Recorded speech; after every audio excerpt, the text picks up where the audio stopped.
Hello students, स्वागत है आपका आईसीटी वर्चुअल क्लासेस में। मैं हूं कविता, आपकी साइंस टीचर।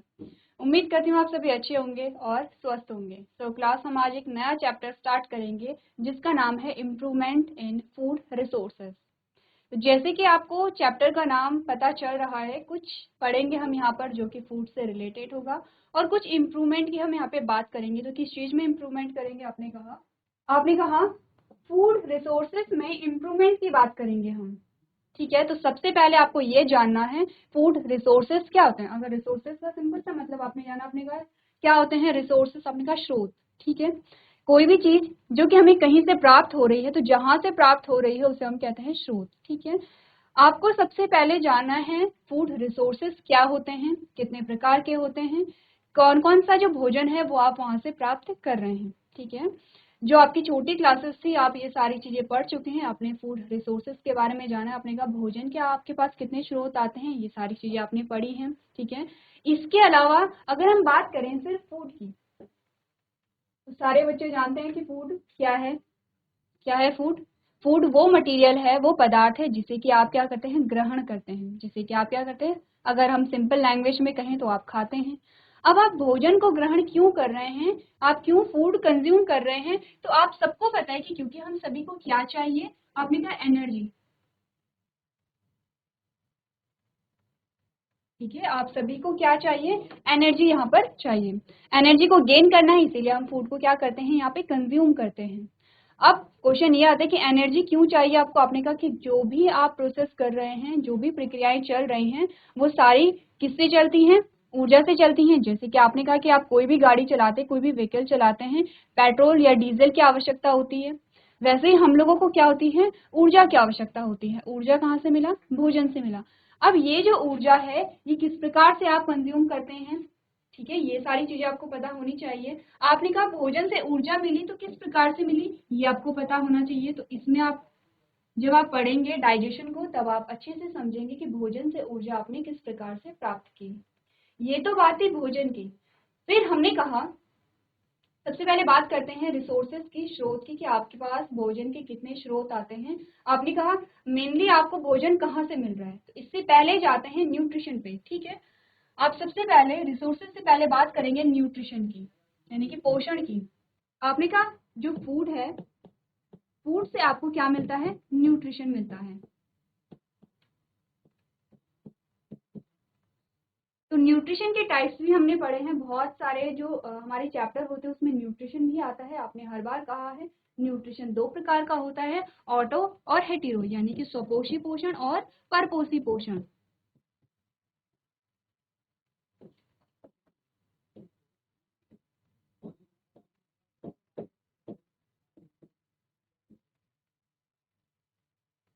अब आपको सबसे पहले ये जानना है कि अगर हम अपनी बात करें, ह्यूमन बींग्स की बात करें, आप में पोषण का कौन सा प्रकार पाया जाता है। आप सभी जानते हैं कि हम में परपोषी पोषण पाया जाता है, क्योंकि हम अपने भोजन के लिए किस पर निर्भर हैं। आपने कहा कि हम किसी जीवित प्राणी पर या किसी जीवित पादप पर निर्भर होते हैं। ठीक है, यहीं से पता चलता है कि आपके भोजन के क्या स्रोत आते हैं, रिसोर्सेज क्या हैं आपके पास।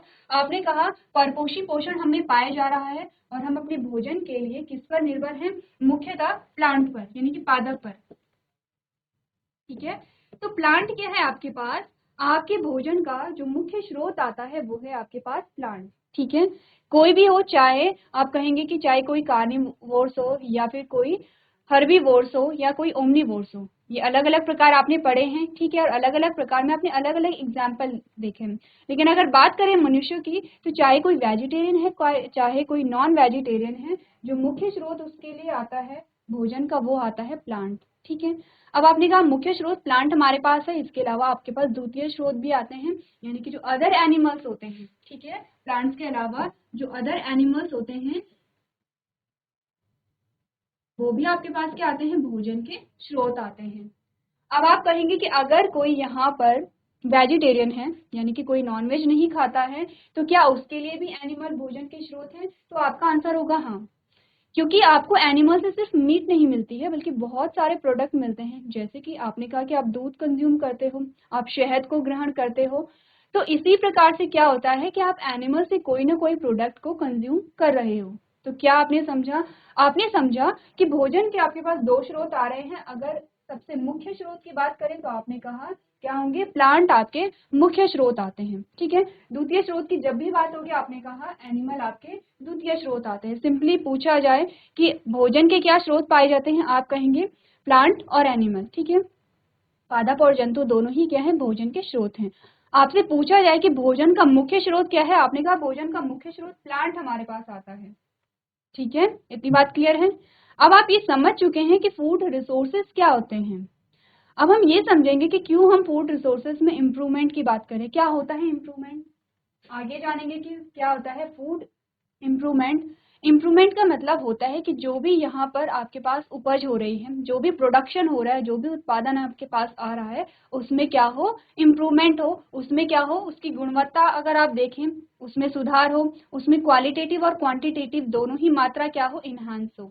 यानी कि आपने क्या समझा देखिए, जब आप क्लास 8 में थे तो आपने एक चैप्टर पढ़ा था जिसमें आपने पढ़ा था फसल के बारे में, ठीक है। आपने पढ़ा था कि जो क्रॉप होती है, क्रॉप को कैसे आप उगा सकते हैं, यानी कि फसल को आप कैसे उगाते हैं, फसल कितने प्रकार की होती है, ठीक है। और वो क्या क्या तरीके हैं कि जो आप फसल में जो उत्पादन हो रहा है उसे आप इम्प्रूव करेंगे। कुछ इसी से रिलेटेड है ये चैप्टर। उसमें हमने क्या कहा, हमने कहा कि जो भी आप फसल को उगा रहे हैं उसमें इम्प्रूवमेंट होना चाहिए, उसके लिए आप अलग अलग तरीके का यूज कर रहे हैं। सबसे पहला क्वेश्चन ये आता है कि क्यों इम्प्रूवमेंट होगा, क्योंकि आपको पता है कि डे बाय डे हमारी जो जनसंख्या है, जो पॉपुलेशन है, वो इंक्रीज हो रही है, ठीक है। अब पॉपुलेशन इंक्रीज हो रही तो उनकी नीड भी यहाँ पर बढ़ती है। आपने देखा कि कहीं पे अगर 2 घर थे तो वहीं 5 या 10 साल बाद वहां पर 8 या 10 घर हो सकते हैं या ज्यादा भी हो सकते हैं। तो क्या हुआ, लोग बढ़े, यहाँ पर लोग बढ़े तो क्या होगा, उनकी नीड भी बढ़ेगी, उनकी आवश्यकताएं भी बढ़ेंगी। आवश्यकताएं बढ़ेंगी तो आपको उत्पादन करना पड़ेगा। जहाँ एक खेत में आपको 10 किलो चावल मिल रहे थे क्योंकि उस घर में सिर्फ 4 लोग रहते थे और उस टाइम पर आपको क्या मिल रहे थे, 10 किलो चावल मिल रहे थे। कुछ सालों बाद उसी घर में 4 से 8 लोग हो गए हैं। अब क्या हुआ, आपकी नीड बढ़ गई है, ठीक है। आपको ज्यादा भोजन की आवश्यकता है। अब आप क्या करेंगे, या तो आप ज्यादा खेतों को बो सकते हैं या फिर आप कुछ ऐसे मेथड्स निकालेंगे जिससे कि आपको उसी खेत में क्या हो, ज्यादा प्रोडक्शन मिल जाए, ज्यादा उत्पादन आपको मिल जाए।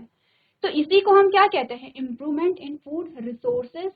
रिसोर्सेज में क्या होगा, देखिए अभी तक हमने सिर्फ इतनी बात की इम्प्रूवमेंट इन फूड प्रोडक्शन, भोज्य पदार्थों में, भोज्य पदार्थों के उत्पादन में कैसे आप क्या करें, सुधार करें। अभी तक हमने सिर्फ इतनी बात की है। फूड रिसोर्सेज में कैसे इम्प्रूवमेंट करेंगे उसकी बात नहीं हुई है। अभी हमने सिर्फ इतना कहा है कि आप क्या करेंगे, कोई भी फसल आप उगा रहे हैं, आप अलग अलग टेक्निक को यूज कर सकते हैं। आप वहाँ पे खाद का प्रयोग कर सकते हैं। आप क्या कर सकते हैं, मिट्टी की जांच करा सकते हैं कि किस प्रकार की मिट्टी है, इस प्रकार की मिट्टी में कौन सी फसल ज्यादा अच्छे से उगेगी। आप वहाँ पे क्या कर सकते हैं, न्यूट्रिएंट को ऐड कर सकते हैं। और इस प्रकार से आप क्या करेंगे, आपका जो फूड का प्रोडक्शन है, जो भोज्य पदार्थों का उत्पादन है, वो आप इन्हांस कर सकते हैं, ठीक है। ये आपने पढ़ा था जब आप क्लास 8 में चैप्टर पढ़ रहे थे, जब आप फसल के बारे में पढ़ रहे थे या क्रॉप्स के बारे में पढ़ रहे थे। ये चैप्टर आपको बताते कि फूड रिसोर्सेज में कैसे इन्हांसमेंट की जाए। यानी कि भोजन के हमारे पास मुख्य 2 स्रोत ही आते हैं, ठीक है, प्लांट और एनिमल। इसके अलावा आप और क्या क्या चीजें कर सकते हैं जिससे कि आपके जो भोजन के स्रोत हैं उनमें क्या हो, उन्नति हो, या आपके पास ज्यादा ऑप्शन आए। क्योंकि देखिए सेम वही कंडीशन है, क्योंकि हमारे पास क्या है, हमारी नीड ज्यादा है, हमारी आवश्यकताएं ज्यादा हैं, क्योंकि पॉपुलेशन यहाँ पे क्या हुई है, इंक्रीज हुई है। तो आपको करना क्या है, आपको ज्यादा से ज्यादा अपने भोजन के स्रोत यहाँ पर खोलने हैं। इससे ना ही सिर्फ हमें भोजन मिलेगा बल्कि क्या होगा, रोजगार के अवसर भी बढ़ेंगे, ठीक है। तो इस चैप्टर में आपको यही सारी चीजें डिस्कस करनी है। तो सबसे पहले देख लेते हैं आपके पास क्या क्या टॉपिक आएंगे और हम किन किन चीजों के बारे में यहाँ पर स्टडी करेंगे। सबसे पहले हम बात करेंगे introduction to improvement of food resources. देखेंगे इस चैप्टर में हम क्या चीजें पढ़ने वाले हैं। उसके बाद आता है सस्टेनेबल एग्रीकल्चर, क्या होता है इसके बारे में बात करेंगे। टाइप्स ऑफ क्रॉप्स के बारे में बात करेंगे। ये वाला जो टॉपिक है ये पहले भी पढ़ चुके हैं कि टाइप्स ऑफ क्रॉप, यानी क्रॉप के कितने प्रकार होते हैं। आपने कहा सीजन के अकॉर्डिंग भी आप क्रॉप को पढ़ते हो, क्योंकि आपने क्या कहा, कोई भी जीव है, चाहे प्लांट हो या एनिमल हो, उसे क्या चाहिए, जो इन्वायरमेंटल कंडीशन एक फिक्स चाहिए होती है, ठीक है। जैसे कि कोई ऐसे प्लांट होते हैं कि जो बहुत गर्मी में उगते हैं, उन्हें टेम्परेचर ज़्यादा चाहिए, कुछ ऐसे होते हैं उन्हें टेम्परेचर कम चाहिए होता है, कुछ ऐसे प्लांट होते हैं कि जिन्हें पानी की बहुत ज़्यादा आवश्यकता होती है, कुछ प्लांट ऐसे होते हैं जिन्हें पानी की कम आवश्यकता होती है। तो उसी के बेसिस पे आप क्या करते हैं, क्रॉप के टाइप्स आप पढ़ते हैं, जो कि आप पहले भी पढ़ चुके हैं।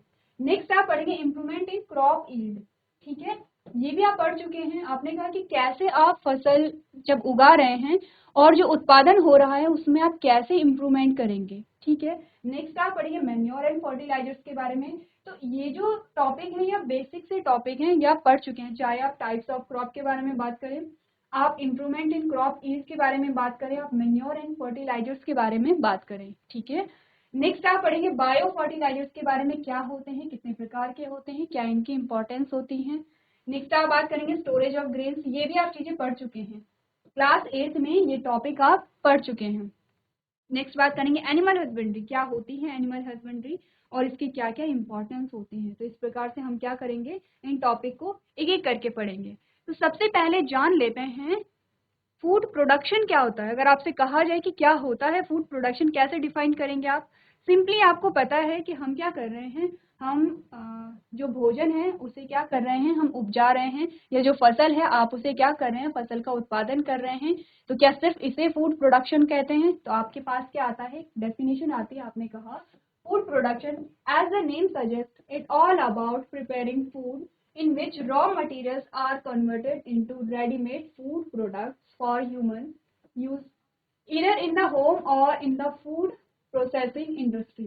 क्या कहा गया है, क्या होता है खाद्य उत्पादन, जैसे कि नाम से ही पता चलता है कि भोजन तैयार करने के बारे में ये तकनीक होगी, ठीक है, इतनी बात क्लियर है।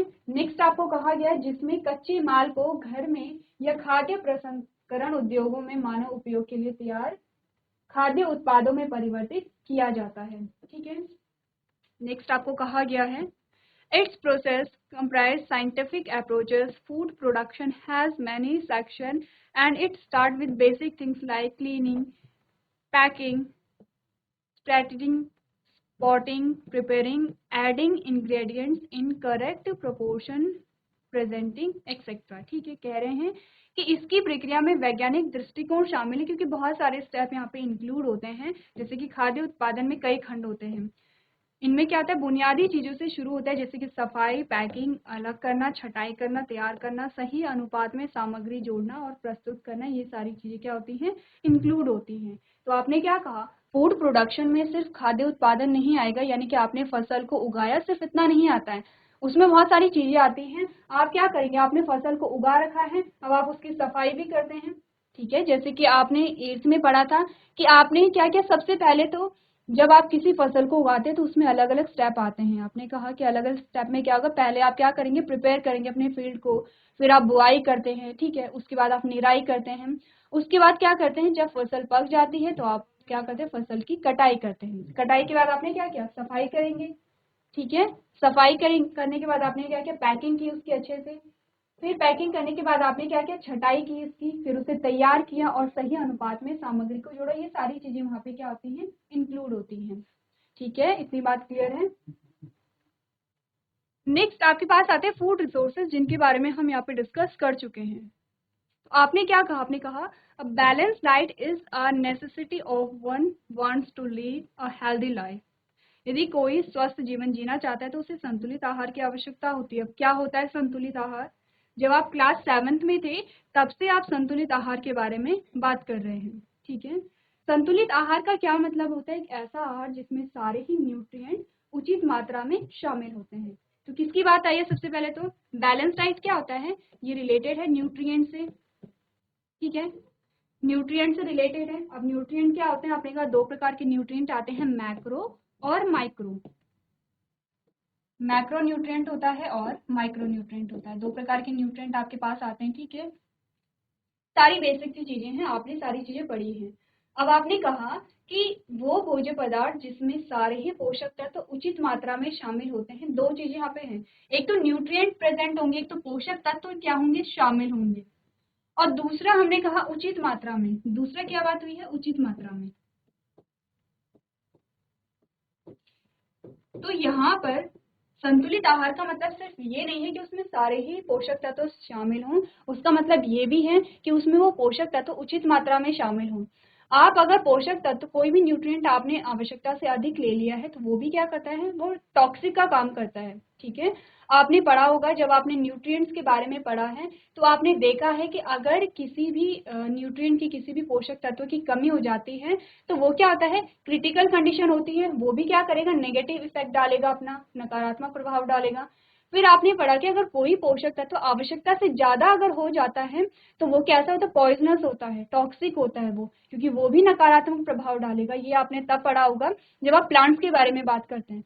आपने कहा पौधे को निश्चित मात्रा में पानी की आवश्यकता है, पानी का ही एग्जाम्पल ले लेते हैं हम, ठीक है, या फिर आप कोई भी पोषक तत्व का एग्जाम्पल ले सकते हैं। आपने कहा एक निश्चित मात्रा में क्या है, पौधे को पानी की आवश्यकता है। अगर आप उससे कम पानी देते हैं तो पौधा सूख जाएगा, अगर आप उससे ज्यादा पानी देते हैं तो आप देखेंगे कि जो पौधा है वो सड़ने लगा है, यानी कि उसकी मृत्यु होने लगी है। तो क्या आपने कहा कि उचित मात्रा बहुत इंपॉर्टेंट होती है। जब भी आप संतुलित आहार की बात करते हैं, संतुलन का मतलब है ना ही आवश्यकता से ज्यादा हो, ना ही आवश्यकता से कम हो। ठीक है, तो यही आपको कहा गया है। नेक्स्ट लाइन में आपने क्या बात की, आपने कहा balanced diet involve different carbohydrate, minerals, vitamins, fat, and so on. So, how does one ensure that the balanced diet is maintained?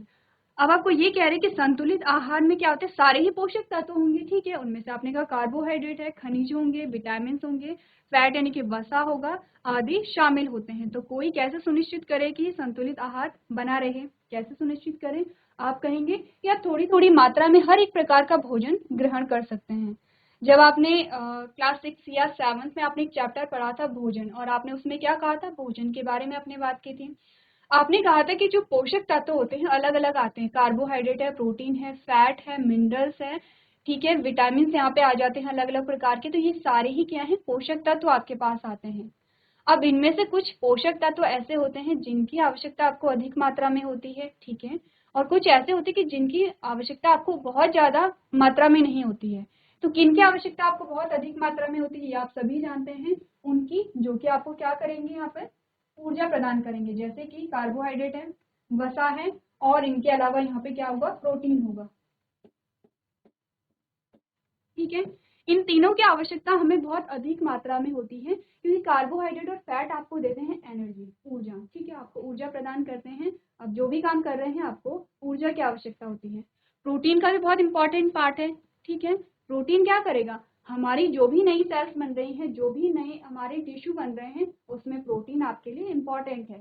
तो ये तीनों हमें चाहिए होते हैं अधिक मात्रा में। इनके अलावा अगर हम बात करें खनिज के बारे में, हम बात करें विटामिन के बारे में, ठीक है, तो आपने क्या कहा, इनकी आवश्यकता हमें बहुत ज्यादा नहीं होती लेकिन होती है। हमें क्या करना होता है, अपने भोजन में विटामिन को शामिल करना ही पड़ेगा, चाहे आप कम मात्रा में कर रहे हैं। जैसे कि आपने कहा विटामिन ए आपके लिए इम्पोर्टेंट है, बी आपके लिए इम्पोर्टेंट है, सी आपके लिए इम्पोर्टेंट है। क्यों इम्पोर्टेंट है, ये आप क्या करेंगे, घर से जानकर आएंगे, ठीक है, ये आपके लिए क्या होगा, होमवर्क होगा। विटामिन के प्रकार आप पढ़ के आएंगे, और किस विटामिन की कमी से कौन सा रोग होता है ये आप पढ़ के आएंगे। तो आपको क्या कहा जाता है कि विटामिन ए आपको लेना है, क्योंकि आपकी आंखों के लिए अच्छा होता है, आपने बहुत बार सुना होगा। और आपको क्या कहा जाता है कि क्या लीजिए, विटामिन ए अच्छी मात्रा में लीजिए। तो इसी प्रकार से हमने क्या कहा, कैसे आप सुनिश्चित करें कि संतुलित आहार आपके पास है। आपने क्या करना है, अपने भोजन में हर प्रकार के न्यूट्रिएंट को ऐड करना है, ठीक है। अब आप हर प्रकार के न्यूट्रिएंट को ऐड तभी कर सकते हैं जब आपको पता होगा कि किस न्यूट्रिएंट का सोर्स क्या है, यानी कि आपको ये पता होना चाहिए कार्बोहाइड्रेट आपको किससे मिल रहा है, या फिर कौन सा विटामिन आपको किससे मिल रहा है। जैसे कि मैंने कहा विटामिन सी कहाँ से मिलेगा, आपने कहा खट्टे फलों से मिलता है। अब आपको लगा कि मुझे अपने भोजन में विटामिन सी को ऐड करना है, तो आपने क्या किया, आपने खट्टे फल खा लिए, ठीक है। इसी प्रकार से आपको कहा गया कि प्रोटीन आपको कंज्यूम करना पड़ेगा, तो आपको ये पता होना चाहिए कि प्रोटीन कहाँ पे प्रेजेंट है। तो आप क्या करेंगे, आपको प्रोटीन को कंज्यूम करना है तो आप उसी प्रकार का भोजन ग्रहण करेंगे।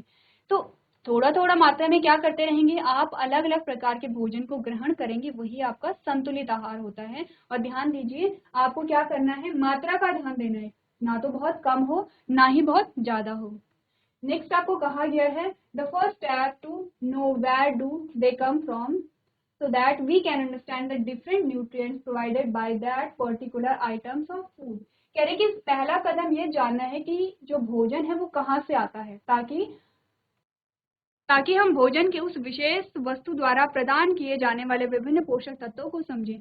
आपको कहा जा रहा है कि सबसे पहले तो आप ये जानिए कि जो भोजन है उसके स्रोत क्या-क्या हैं। जब आप स्रोत को जान लेंगे, उसके बाद आप ये जानिए कि कौन-कौन से पोषक तत्व इनमें पाए जाते हैं और वो पोषक तत्व उनका क्या काम है। बेसिकली आपको करना क्या है, जो आप छोटी क्लासेस में पढ़ चुके हैं, वही आपको यहाँ पर फिर से रिवाइज करना है। आपको ये देखना है आपके पास स्रोत कितने आए हैं, ये तो आप जानते हैं, ठीक है, ये बात हम कर चुके हैं। और ये बात आप ऑलरेडी जानते हैं कि आपके पास अगर स्रोत की बात की जाए, आपने कहा प्लांट है, एनिमल है। अब आपने करना क्या है, आपको प्लांट से प्राप्त होने वाला भोजन लिखना है कि कौन कौन से भोजन आपको प्लांट से मिल रहे हैं और कौन कौन से आपको एनिमल से मिल रहे हैं, ठीक है। अब जब आपने कहा कि आपको भोजन से फल मिल रहे हैं या आपको प्लांट से क्या मिल रहे हैं, फल मिल रहे हैं या अनाज मिल रहे हैं या दालें मिल रही हैं, तो आपने पूरी एक लिस्ट बनाई। अब आपने यहाँ पे लिखा फ्रूट आपको मिला, ठीक है। अब आपने क्या देखा, अलग अलग प्रकार के फ्रूट में अलग अलग विटामिन पाए जा रहे होंगे, ठीक है। तो आपने आगे से लिख दिया कि कौन सा पोषक तत्व आपको यहाँ पे मिल रहा है। इसी प्रकार से आप क्या करेंगे, एनिमल्स से मिलने वाले जो भोज्य पदार्थ है उनकी लिस्ट बनाएंगे, उनसे मिलने वाले पोषक तत्वों को लिखेंगे। प्लस आपको ये भी पता होना चाहिए कि किस पोषक तत्व का क्या कार्य होता है, क्योंकि आप छोटी क्लासेस में सारी चीजें पढ़ चुके हैं। तो आपने क्या करना है, इंपॉर्टेंट चीजें आप नोट कर सकते हैं।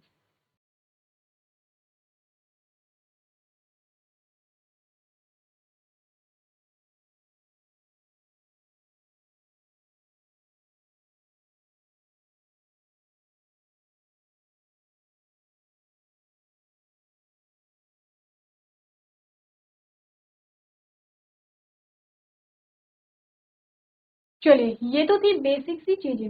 अब आपके पास आपका चैप्टर होता है स्टार्ट यहाँ से, जिसमें आपको बता रखा है फसल के बारे में कि फसल क्या होती है और किस प्रकार से आप फसल को उन्नत कर सकते हैं। तो इंट्रोडक्शन में आपको क्या चीजें बताई गई हैं, आपने कहा food supplies protein, carbohydrate, fat, vitamin and mineral, all of which we require for body development, growth and health. ठीक है, बहुत इंपॉर्टेंट लाइन है। आपने क्या कहा कि भोजन प्रोटीन, कार्बोहाइड्रेट, वसा, विटामिन और खनिजों की आपूर्ति करता है, जिनकी हमें शरीर के विकास, वृद्धि और स्वास्थ्य के लिए आवश्यकता होती है। अब अगर आपसे कहा जाए कि क्यों आपको ऊर्जा चाहिए, ठीक है, आपका आंसर क्या होगा कि हमारे विकास के लिए, हमारा डेवलपमेंट हो, हमारी वृद्धि के लिए, आपकी ग्रोथ हो और आप हेल्दी रहें, आपके स्वास्थ्य के लिए क्या है, ऊर्जा इंपॉर्टेंट है। ठीक है, सिर्फ काम करने के लिए हमें ऊर्जा नहीं चाहिए होती है, हमें मेन हमारा मकसद क्या है, ये तीन चीजें हमारी बॉडी में चलती रहें। अब आपको कहा जाता है कि वृद्धि की अगर बात की जाए, तो आपने कहा कि जो छोटे बच्चे होते हैं उन्हें बहुत ज्यादा क्या होती है, प्रोटीन की आवश्यकता होती है, क्योंकि वृद्धि करनी है उन्हें। ठीक है, वृद्धि करनी है, तो वृद्धि का सीधा सीधा मतलब किससे होगा, आपने कहा वृद्धि का सीधा सीधा मतलब होगा आपके सेल डिवीजन से। ठीक है, आपकी कोशिका विभाजन से। सब समझते हैं सेल क्या होती है, बहुत ज्यादा डिटेल में नहीं जाएंगे। तो आपने क्या कहा कि वृद्धि का सीधा मतलब है आपकी सेल डिवीजन से, आपकी कोशिकाएं विभाजित हो रही हैं, सीधा सीधा मतलब ये है। कोशिका विभाजित हो रही है, तो इसके लिए आपको क्या चाहिए, प्रोटीन की बहुत आवश्यकता होती है। जब भी आप पढ़ेंगे, आपने सेल डिवीजन पढ़ा होगा और आप हायर क्लासेस में जब जाएंगे, क्लास 11th में आप डिटेल में पढ़ेंगे, जब भी सेल डिवीजन होता है तो प्रोटीन की बहुत ज्यादा इंपॉर्टेंस होती है वहाँ पे, क्योंकि प्रोटीन वहाँ पे क्या होता है, चाहिए होता है। अब अगर हमारे शरीर में वृद्धि होनी है, तो वहाँ पे क्या चाहिए आपको, आपके सेल डिवाइड करेंगे। क्यों सेल डिवाइड करेंगे, आपने कहा कि आपकी एक सेल से 4 सेल बनती हैं। ठीक है, एक सेल से 4 सेल बनती हैं और इसी प्रकार से ये सेल क्या होती हैं, आगे बनती रहेंगी। तो क्या देख रहे हैं, सेल इंक्रीज हो रही हैं।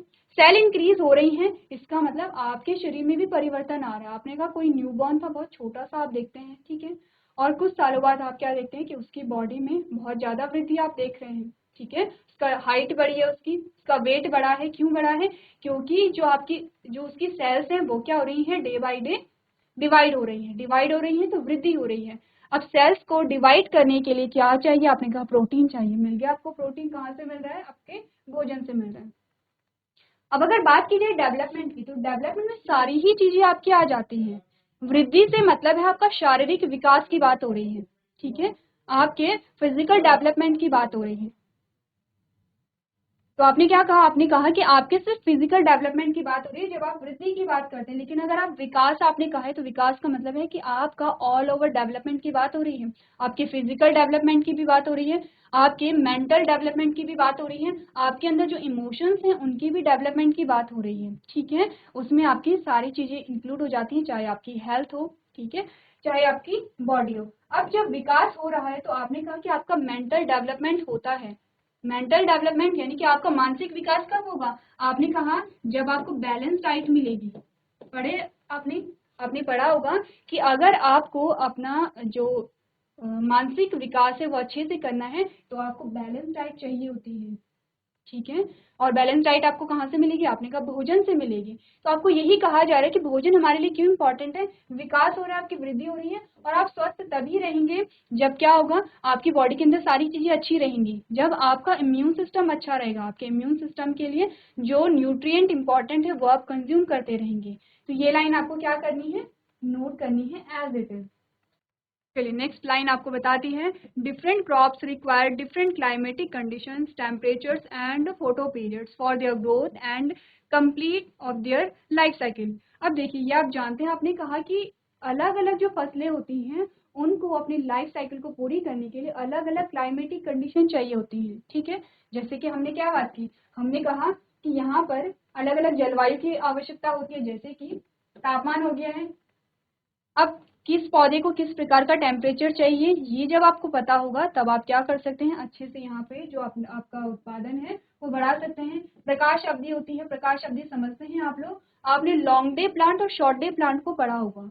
लॉन्ग डे प्लांट का मतलब है कि ऐसे प्लांट जो ऐसी कंडीशन में ग्रो होते हैं जब डे लेंथ सबसे ज्यादा रहता है। डे लेंथ सबसे ज्यादा कब रहेगा, अपने का गर्मियों के टाइम पे देखते हैं आप कि दिन बहुत बड़े होते हैं। दिन बहुत बड़े होने का मतलब है कि जो सूर्य का प्रकाश है वो बहुत ज्यादा समय तक पृथ्वी पर रहेगा, तो उसे क्या कहेंगे, लॉन्ग डे प्लांट कहेंगे। तो आपने कहा कि देखेंगे कि लॉन्ग डे प्लांट है या शॉर्ट डे प्लांट है। अभी आप जानते हैं कि कुछ पौधों को आप गर्मियों में ही बोते हैं, कुछ पौधों को आप सर्दियों में ही बोते हैं। क्यों बोते हैं, क्योंकि वो डे लेंथ से रिलेटेड है, वो टेम्परेचर से रिलेटेड है, और यहाँ पे क्या होगा, मॉइस्चर कितनी चाहिए उससे रिलेटेड है, पानी कितना चाहिए उससे रिलेटेड है, ठीक है। तो ये सारी चीजें डिसाइड करती हैं कि फसल का उत्पादन किस प्रकार से होगा। नेक्स्ट आपने कहा photo periods are related to the duration of sunlight, कि जो फोटो पीरियड है वो सूर्य के प्रकाश की अवधि से संबंधित है। आपने कहा लॉन्ग डे प्लांट यानी कि जब दिन लंबे होते हैं। आपने कहा शॉर्ट डे प्लांट कौन होते हैं, जब जो दिन की अवधि होती है वो छोटी होती है। जैसे कि सर्दियों में आप क्या देखते हैं कि सूर्य का प्रकाश कम टाइम के लिए पृथ्वी पर रहता है, जबकि रातें बहुत लंबी होती हैं। तो इस समय पे जो होने वाले पौधे होते हैं उसे आप कहते हैं शॉर्ट डे प्लांट। नेक्स्ट आपने कहा growth of plant and flowers are depend on sunlight, यानी कि फूलों और पौधों की जो वृद्धि होती है वो सूर्य के प्रकाश पर निर्भर करती है, ठीक है। इतनी बात क्लियर है। तो आपने क्या करना है, जो इंपॉर्टेंट चीजें हैं वो आप यहाँ पर नोट कीजिए।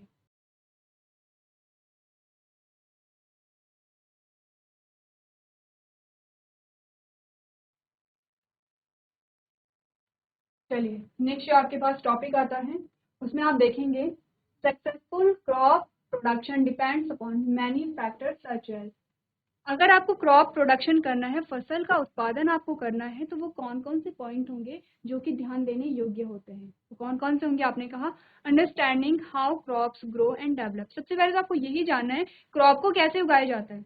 आपने क्लास 8 में वो चैप्टर इसीलिए पढ़ा था ताकि आपको पता चले कि जो सबसे पहले जो स्टेप होते हैं वो क्या होते हैं और सीक्वेंस क्या होता है स्टेप का, ठीक है। आपको ये देखना है कि जिस जहाँ पे आप फसल को बो रहे हैं सबसे पहले आप वहाँ पर क्या करेंगे, ठीक है। फसल को बोने के बाद की प्रक्रिया क्या होती है, बीजों को कैसे बोएंगे, क्या टेक्निक होती है बीजों की। कुछ बीजों को आप क्या करते हैं, भिगो करके उसके बाद बोते हैं, कुछ बीजों को आप बिना भिगोए ही बो देते हैं।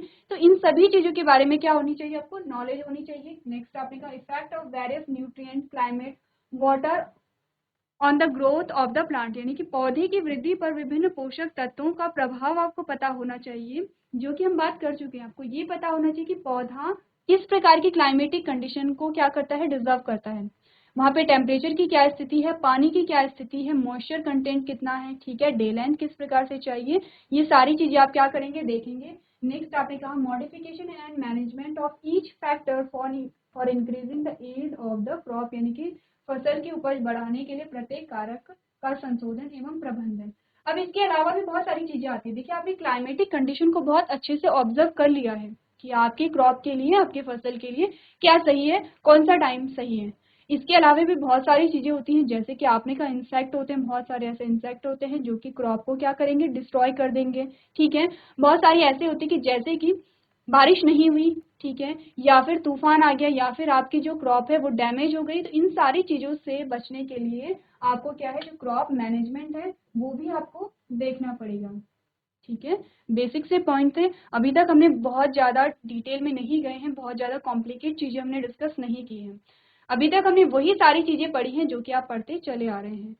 तो आपको क्या करना है, ये जो बेसिक से पॉइंट है ये आपको क्लियर कर देने हैं, क्योंकि जो हमारा नेक्स्ट लेक्चर होगा उसमें हम हमारा अगला जो टॉपिक है वो यहाँ पर कंटिन्यू करेंगे। तो आज के सेशन में हम इतना ही करेंगे। अभी तक क्लास में बने रहने के लिए आपका धन्यवाद।